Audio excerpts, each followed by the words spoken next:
nang magkaisip, maraming katanungan ang nasa isipan.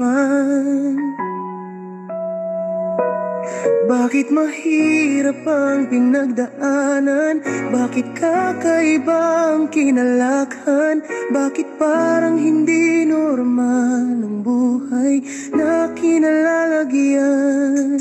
Ngunit kahit ganun pa man, maraming nakakasalamuha na nagbibigay ng tamang gabay. Kahit nalilito at maraming tanong, nagpapasalamat po ako sa mga taong ibinigay mo, Panginoon, na siyang nagpapayo sa akin at unti-unti nagpapaunawa at nagbibigay ng tamang direksyon sa buhay ko. Sa mga panahon na yun, hindi mo ako pinabayaan, Panginoon. Lahat ng katanungan ko ay unti-unti mong sinasagot.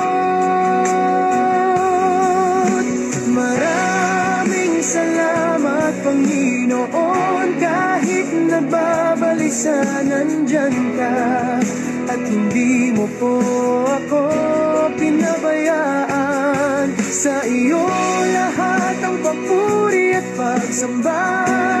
Kung wala ka, Panginoon, paano na kaya ang buhay ko?